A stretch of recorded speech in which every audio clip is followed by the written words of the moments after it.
sometimes it doesn't feel great. Like if you're sick for 4 months at a time, or maybe it wasn't necessarily planned, and it's a surprise. And so sometimes at that response, sometimes we can feel like, oh, what's wrong with me if I'm not like kicking up my heels? And so I want to take this time today to talk about what we hear from society, what we tell ourselves internally, and then the effects of that, and then talk about ways to combat it. And I know I only have 50 minutes, so I might talk really fast, but please feel free to jump in as well. So we all have these images of what motherhood would be like, and most of the time, like if you notice in all the images that are in these pictures, everyone's happy, everyone's joyful. I am just so peaceful and at ease, and so many people might be that, right? Like there's nothing wrong with that either, right? But if I'm not these things, if I don't look like this, then what do we do as women? We turn inward and we ask ourselves, what's wrong with me? We have this image, that I am woman, hear me roar, I can do it all, and I can do it all well, and with a smile on my face, right? And if I don't, what happens? I turn inward. I bash myself. I'm negative. I criticize myself. I feel less than. So the reality really is, we're sleep deprived and we're being tortured sometimes. We have 18 different things happening at once, and we are and we're exhausted and we're tired. But if we say that, what's the response? Oh, but you have such a lovely baby. So sometimes, like what I love that Jenny talked about the idea of holding space, right? So it's just a matter of saying, oh yeah, yeah, that's hard. But what happens when a mom says, I'm really struggling, or has the courage to say, I'm really struggling. I don't know what, I'm at my wit's end. I need help. Most people are like, oh, but you have a healthy baby, you're fine. No, we're not holding space with moms. And it's okay, because we all are in that moment. But we have to look at our expectations as not only just moms and dads and families, but we have to look at, what is our society, like throw some ideas out of what does our society expect of moms? To be happy.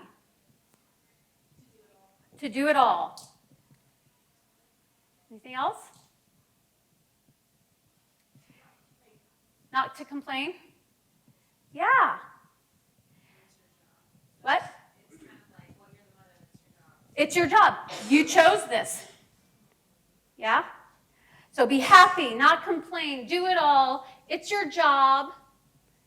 And so, does that leave any room for us to say, I'm exhausted, I'm tired, I'm overwhelmed, or, oh my gosh, what did I do? We all have that thought. And remember, thoughts don't equal actions. Your thoughts don't have anything to do about your baby. Your thoughts are that this is the hardest thing you get to do. And then the myths of motherhood, though, tell us that we should be happy all the time, that this is a blessing, that this is the greatest thing that we ever do. Yes, I agree with all of that. But it doesn't leave room for us to say, I'm struggling. Right? And then we kind of hold it in. I feel like I'm sucking the life out of the room right now. Like everyone's like, oh, are you like in my head? But this is what we do as moms, right? We think, okay, I have this pressure and I have this pressure from society that I have to be all, do it with a smile on my face. And then do you all even know what you expect of yourselves as a mom? A lot of times I hear things like, I like real perfectionistic type of thinking. I am going to make my own baby food and do this and this, and everything's going to be in its place. and I'm going to have all the laundry done, and I'm going to be doing child-friendly activities, and I'm going to be doing holistic this and that and the other thing and all of that, and I am going to find the greatest joy in all of it. And we put this pressure on ourselves because we think that that's what being a good mom is that we do all these things, we do it all really well, and we find joy in all of it too. But if you keep in mind, that's a lot of work, isn't it? And do you know anyone who works 24/7 without a break? No. But for some reason, we expect that as moms. And so I don't want you to leave here today thinking, well, man, she's like a Debbie Downer, man. But more just have really realistic expectations of ourselves so that we know when we are putting unrealistic pressure on ourselves. So ask yourself, what did I expect of myself before I had children? How is it different? And can I be okay with that? Because it's not, a lot of times there's this internal battle. What does my partner expect? Have we even discussed that? You'll be surprised. Many couples don't talk about expectations. They just we base our own parenting on how we maybe have parented from our first teachers, right? So we just think, well, my mom did it, my grandma did it, her mom did it, so I'm just going to do it. And it may not fit in our experience today. I had someone come up at the table and say, it takes a village, right? And it reminded me of when I grew up, when I was a baby in New York. I lived in a multi-family home with my grandmother in the downstairs apartment, us in the middle apartment, my aunt and uncle in the top apartment. So my mom had a lot of support. We don't necessarily have that today, but yet we expect ourselves to do it all, and be happy and be excited about it. And others buy into those myths as well, that we should be happy about it. Keeping in mind that your bodies are going through so much change, and we joke about the impact of hormones on our brains and our moods, but the reality is that's a real thing. So our bodies are physically changing, and we're being sleep deprived. You know that they torture prisoners of war by waking them up every 2 to 3 hours? They get trained military personnel to share their country's secrets by waking them up every 2 to 3 hours. And that's not okay for prisoners of war, but yet it's okay for a new parent. And so I just challenge everybody to think about what are your expectations of yourself, of your partner, of your family system, and are they realistic? So that's another thing we want to talk about. The other thing I always love to share is that should I be instantly bonded? Should I know exactly what the cry means? And I see people shaking their heads, but a lot of people put that pressure on themselves. That I'm the mom or I'm the dad, I should know. I should know what my baby needs. But the reality of it is you may have gotten to know this being as you've grown them in your body for 9 months, but you really got to get to know their personality. Also, while you're being tortured with sleep deprivation, right? So you're trying to get to know them. And so these expectations of I should be all and do all are really unrealistic if you think about it in those terms. So sometimes it takes time to get to know your baby. That has nothing to do with your baby or your love for your baby. It says you're still getting to know this being, and that's okay. The other piece is that there's a lot of grief that comes with new parenthood, and people don't expect that. We grieve the loss of our own old lifestyle. We grieve the loss of our body. We grieve the loss of our intimate relationship. We grieve the loss of our freedom. And people start to have these feelings, and they think, oh my gosh, what's wrong with me? Why am I grieving? But that's actually a very normal part of new parenthood, and it has nothing to do with your baby again. It's that this is one of the biggest changes you'll go through in your life, and you will have some grief associated with it, and that's okay. That doesn't make you a bad parent. That makes you a normal human being. When we go through any changes, we have grief. We long for the thing we once knew because this is new and different, and I don't necessarily feel secure in it. So that's what's driving it. It's not, again, it's not about your baby. It's about this is a massive life change. And it's okay to say, wow, I didn't realize I'd be grieving.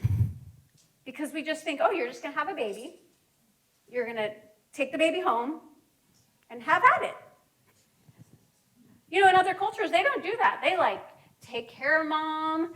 They celebrate her. They bring her certain foods, certain temperatures of foods to take care of her. In some cultures, they wash her hair. In some, they massage her each day so her body can heal and she can rest. And then baby is brought to her for feeding and bonding. And then she gets to rest some more. We don't do that here, right? So I'm going to challenge you throughout this to think about what are my expectations. I also want to talk about comparison. We all fall into the comparison trap. That is a normal human thing that happens. And in the time of social media, it is so hard not to fall into, the comparison trap. We see glimpses of people's lives and we think, oh, they got it so much better than us. Because the grass is always greener is a very normal phenomenon. That's happened for years. And so when you think about the myths of motherhood, that I'm supposed to be this be-all, do-all, perfect mom, and then I'm comparing myself to these images or people that I see, I want you to just challenge yourself on how this is impacting you. So one of the things that we do is we have this upward comparison. So upward comparison is actually a very helpful thing when it's healthy. Like we see somebody who might be ahead of us and we think, gosh, I really like what they're doing. That'll motivate me to move in that direction. That's healthy. But what ends up happening a lot of times with women and moms is we see glimpses of what we think is this perfect life, and we think, oh, she is such a better mom than me because I've got these feelings of loss. I'm not doing it all. I'm not being all, and sometimes I don't really find this enjoyable. And she's got that beautiful picture. Look, everything's great. Or we see someone who their little family unit is out playing in the park, and we assume that that's what their life is. And that just happens to be a good moment for that family system, right? But upward comparison is that everybody else has it better and doing better. And when I'm sitting in these feelings that are very normal and I'm buying into the myths of motherhood, it's fueling that I'm not good enough when I'm upward. Now we have downward comparison, and we compare ourselves. This helps us feel good about ourselves. We're like, oh, so at least I'm not like that. We do the same thing with social media and the people we see on the street. And the downfall of that is that we get judgy. And listen, if we can look, like there's someone on one of the tables has practice kindness. Like we really all have our battles. And when we're doing that downward comparison because we want to make ourselves feel better, and we're judging others, this what causes the mommy camps that we see. The breastfeeding moms, the bottle feeding moms, the stay-at-home moms, the work out of the home moms, the co-sleepers, the scheduled moms, the this moms, the that moms, the create my own baby food moms, the moms that buy whatever that's in the store. We do that downward comparison. We think, well, I'm better than that. And we as moms and women and families, we need to encourage one another. Because here's the reality. We can read all the books in the world. We can get all the research in the world about what's great, what's not, whatever. We also have to figure out what works great for us and our family and our child. And because the reality of any of you who have more than one child, you know that what works for one child may not work for the other. Same parents, same household, and they're completely different. My two children in our house, the rooms are mirroring each other. They're opposite of each other. One is pristine, organized, everything. The other one, half the time you can't even open the door, right? Same household, they have different motivations. So when we become families, we have to decide what works for me. Because we have to figure out what works for me for where I'm at right now. Because let's face that too. Depending on where I'm at right now, it might look very different than where I'm at in 2 years from now with my next kid, or where I was with my first child. So that we have to have some flexibility. And so what I'm going to challenge people to do is pay attention to, are you comparing in a destructive way? And how can we honor everyone's different way of parenting because it's what works for them? And not buy into the myths of motherhood that I need to be perfect, I can't complain, and everything's going to be pink clouds and butterflies. Because that's phased, right? So the problem with the comparison piece is always it's off of inaccurate information, and we're assuming things. Because when I'm struggling and I see someone with just a smile on their face, I'm thinking, oh, they must have it all together and they figure it out. It kills our joy. Totally kills our joy. Because it makes us go inward and say, I'm not enough. I'm not good enough. I should be doing this, or I should be doing that, so we shame ourselves. It increases our negative self-talk. I'm the worst mom in the world. I'm failing. It impacts our relationships because of the judgment or competition. And I think girls are almost groomed in a really unhealthy way to compete with one another from a very early age. And it's sad to see, because we all got stuff, right? And if we could shift it a little to say, and that's honoring one another, that your stuff is your stuff, my stuff is my stuff. And I'm not going to compare, I'm just going to honor that. I'm going to choose to honor that. Because wouldn't it be so much better as women, as families? And then it fuels shame. And I want to talk a little bit about the difference between guilt and shame, because I always do, and I want to make sure I stand up. So guilt is sort of this discomfort. I did something wrong. It's about my actions. I feel bad about it. And then I can do something about it. I can ask for forgiveness. I can change something. It motivates us to change because it's about behavior. It's about action. We have to always make sure we check our expectations, because sometimes we can have really unrealistic expectations, and we can, and then we feel guilty because we have super high expectations that are unrealistic. So we also have to challenge that. But shame is this intense pain.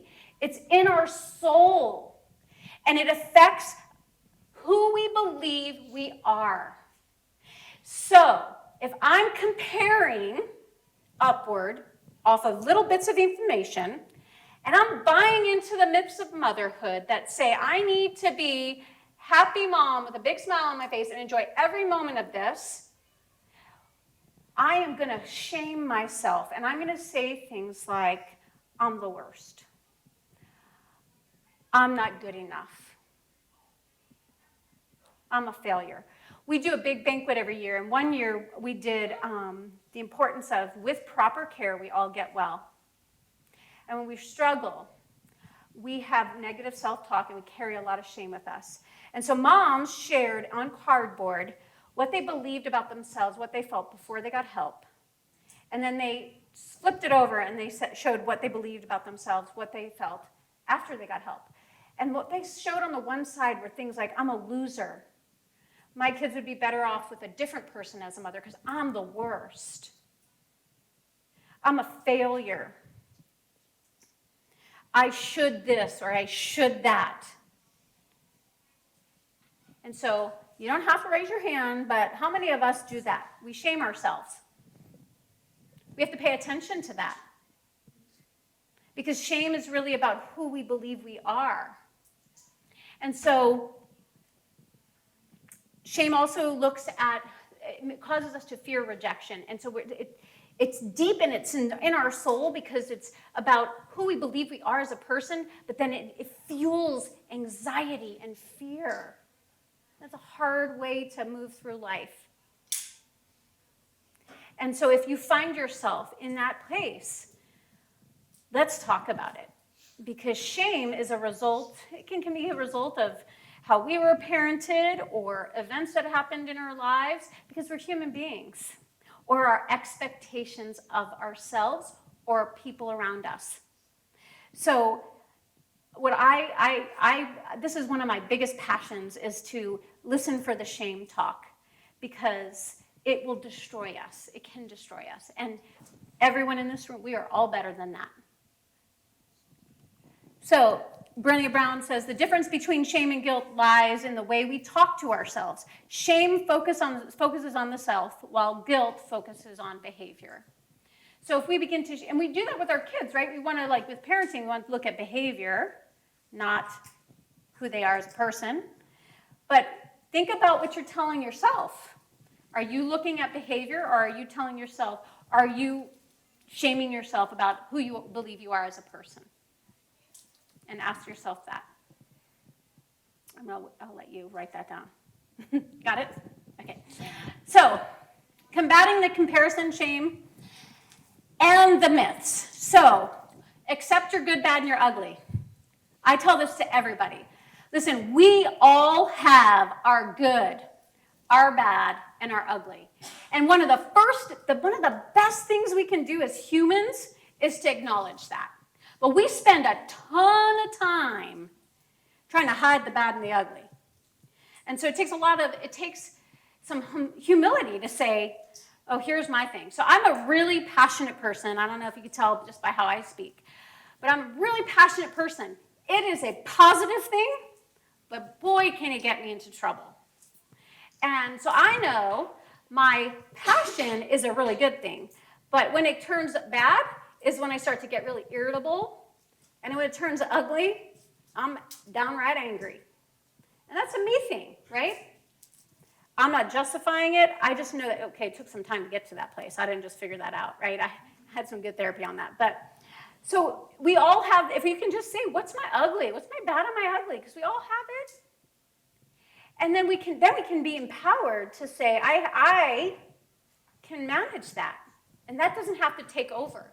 We all have struggles. When we are able to look at our struggles and acknowledge our struggles, then our strengths and our positive parts of who we are get to shine. But when we try to push those struggles aside and act like they're not there, they take over. They come out sideways.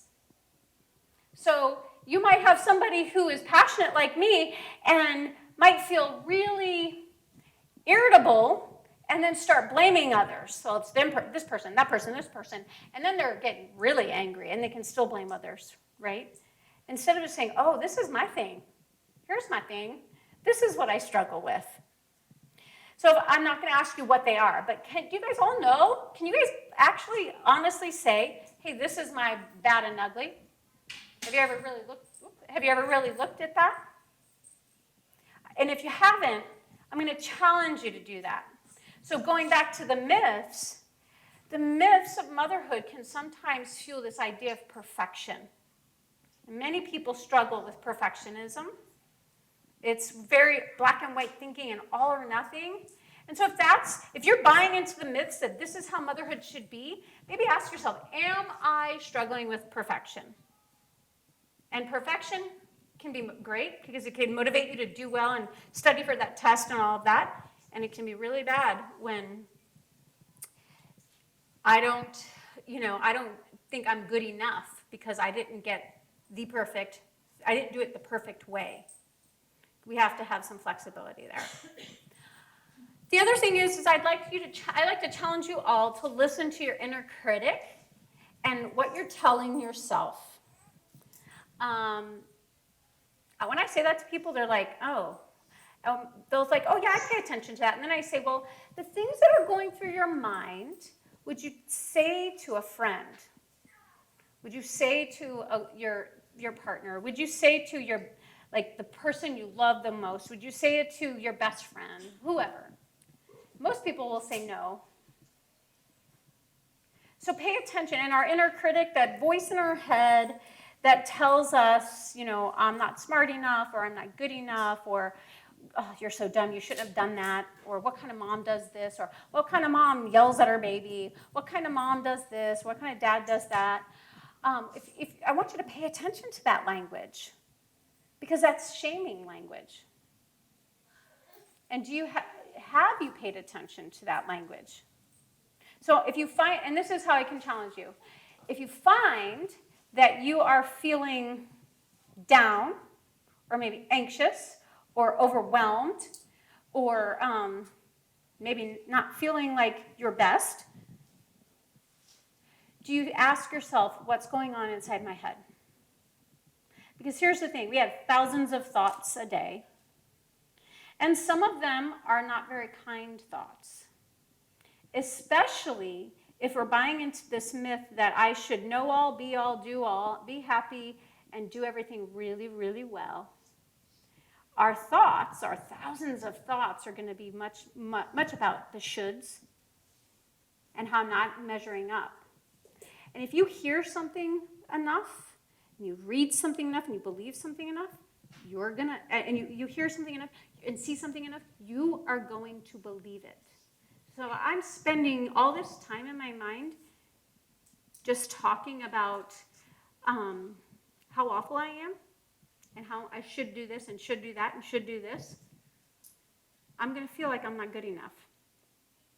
And a lot of this is driven by those beliefs that motherhood is, we're going to be skipping through the daisies all the time.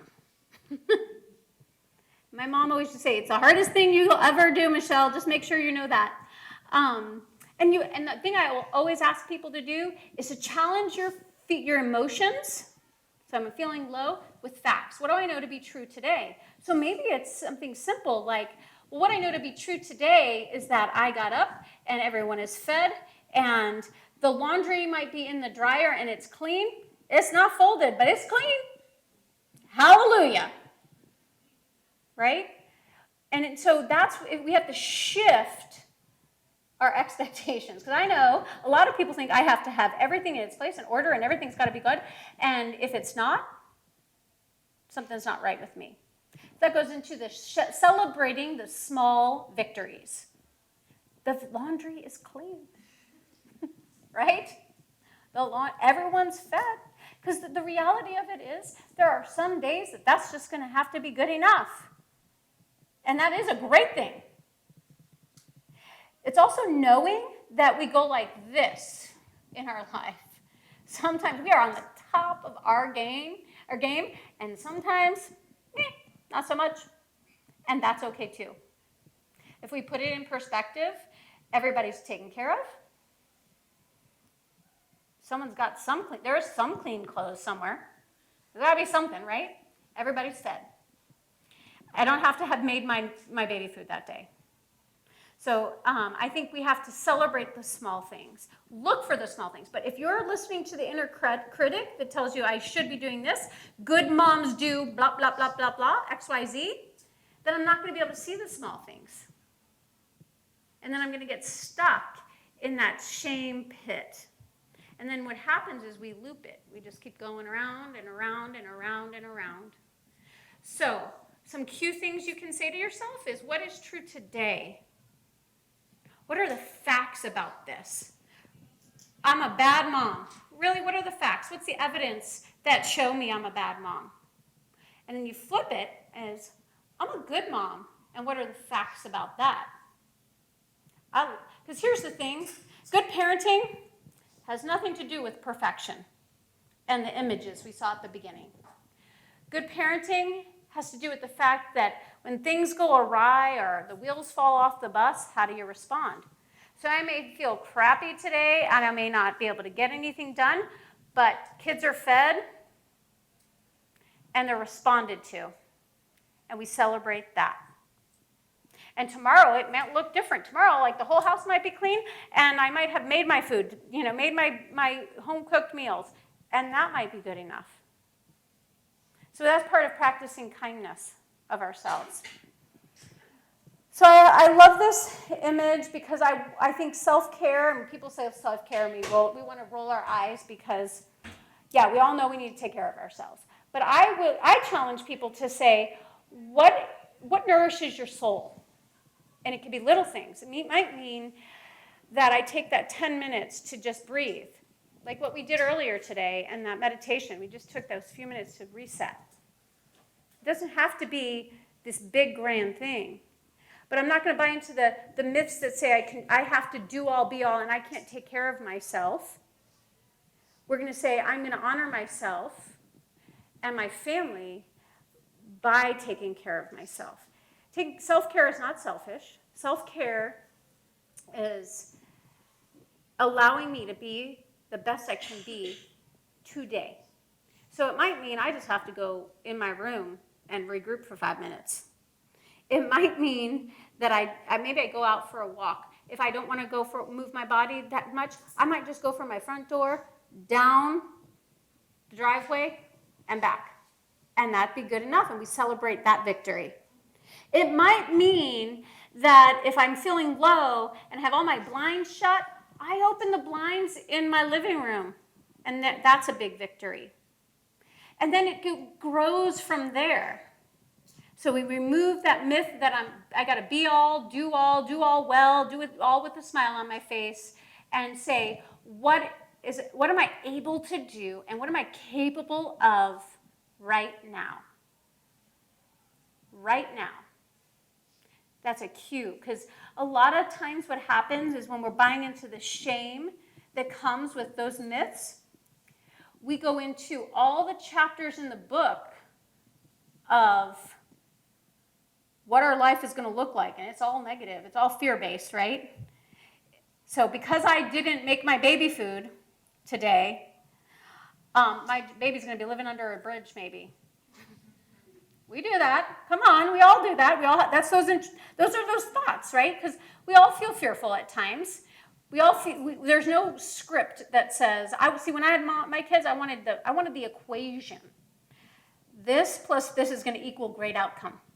That didn't happen, right? So we can go into all the fears of that. And if we're carrying shame with us and we're buying into those myths, that's like gas on the fire that tells us that the worst thing is going to happen. So pay attention. What is true today? What am I doing well today? How am I taking care of myself today? What will nourish my soul today? And maybe it's a really good meal that you ask somebody else to make you. Right? And I want to go back to be mindful of that comparison. Because, like I said, we all have our good, our bad, and our ugly. And so your good, bad, and ugly is not better than someone else's good, bad, and ugly. And back to that idea of this, how do we as families really support and encourage one another? It's recognizing that we all have our good, bad, and our ugly. And mine is not better and prettier than yours.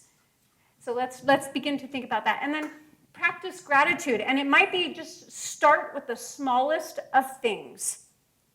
So I start with, I got to rest for 5 minutes. Hallelujah, right? It might be that my baby slept a little bit longer. It might be that I got the dishes done. It might be that I talked to a friend that I hadn't talked to. It might be that that it's a beautiful day outside. But the more we practice the gratitude and we shift our thinking, it challenges the negative critic. It challenges the perfectionism. It challenges the shame-based thinking. And we can always find something to be grateful for. It might be just the fact that I get to sit here and do this and do what I love. It could be that I made food. I made breakfast. It's little things. Little things. It doesn't have to be these big grand gestures. That's the part of the myths, is that it has to be these big giant things. I have to do everything so perfectly and be on the top of my game all the time. So I'm going to challenge you, if you could pick one thing that you would like to try to start working on, I would challenge you to do that for this week. Pick one thing on this. Because whether we are struggling or not struggling, these are good habits to be healthy. So, because remember, life is like this. It's not like, woo, everything's perfect and great, everything's wonderful. And it's not just like this. We have good times and struggles, and good times and struggles, and good times and struggles. So I want to give you a moment. Let's see, yeah. Questions, reactions. Michelle, you're crazy. Anything. Thoughts about that?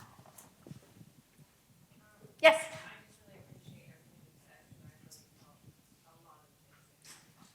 I've been very emotional talking about it. But I feel good that what you're saying is Yeah. Thank you for sharing that. Yes. Very normal. Make me want to cry. Anyone else relating? I saw lots of hands, or lots of faces saying, yep. Mm-hmm. I think these are feelings that it's not even new mothers. It's as our children get older, Absolutely. we're still feeling these things. Absolutely. Because it doesn't just stop. Yeah. Yes? We always think of motherhood as the ultimate of love. Yes. And how that is the ultimate children. I'm going to give you can I give you this? Because I want people to hear this. Whoops. Oh, except I forget it's in my shirt. Yeah, as an older mom, as a grandma, I have 18 grandchildren, and I think back on when I was a young mom, because I teach school and I have young moms, and they share their story of every now and then they're frustrated. And I tell them the story that I bought a car one time. It was a station wagon, and they had just come out with a station wagon that had the back seat facing backwards. And I thought, oh my, that'll save all my problems, because that's before even car seats, seat belts. So my kids are always on my neck, even if I was driving. It's mommy, mommy, mommy, mommy, mommy. And so the idea of having a car where they would sit in the back and their voice would be to the back. And, I still carry the guilt. As a mom, I should have loved them always. And the idea that I wanted them to face the back for even a little while.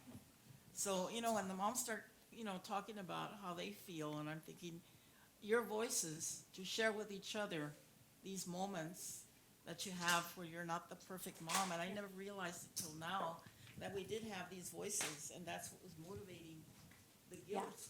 Yeah. So. Thank you for sharing that. Oh my goodness, I'm falling apart here.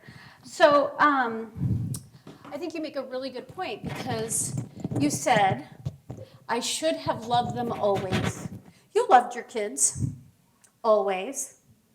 You just don't want to hear them so much. And who here can say yes? But what happens is that's part of the myths of motherhood. I will feel loving feelings and excitement toward my children at all times. No. And so then here what happens is we carry that guilt with us, and it affects our belief of who we are as a mom, as a parent, as a woman, as a person. And I guarantee they just probably thought, wow, this is really cool. I remember those things. I remember thinking that was the coolest thing ever. So we beat ourselves up, because that's what happens with the myths, is that I should love my kids. You love your kids. Let me just tell you, you may not like them at times. And that's okay too, because, it's hard. It's okay to say, I don't really like you right now. Oh, no, not say it to them, but think it in your head. The thought bubble. I don't really like them right now, and it's okay. I love them. Yes? So you talked about social media and how it's so easy to Yes. I'm wondering if, like, I think in some ways it might be worse because we have so much access to social media now. But I also think there's like a lot of positives to it because, like, in a way, you can, like how she was saying, like just talking about these things. Yes. So do you have any suggestions or tips on like ways to use Social media? in a positive way? Absolutely. I think it's really important. Each of us could make a choice to say, to cheer on someone on a post, or to, because I mean, let's face it, ladies, we see all of those negative reactions to things. To be a voice, we can choose to be a voice, but I think personally, we always have to determine if social media is triggering us. And if it's triggering us and our belief of ourselves and our shame, then maybe we should take a pause from it.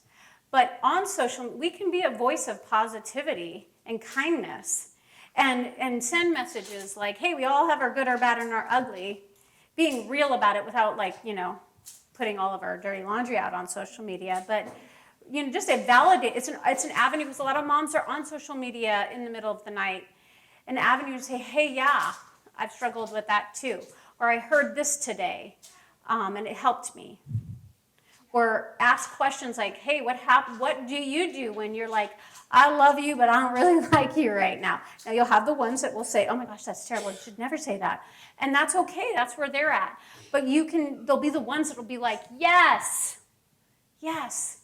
And you can validate that. Personally, I just challenge all my moms to say, is this triggering me? First and foremost. Is this nourishing my soul? Because some part of self-care, it might be that I have to take a pause from social media. Or if I'm finding my worth in it. Because a lot of young women, young people, teenagers, they find their worth in how many people that like their stuff, and how many followers they might have. And that's fleeting.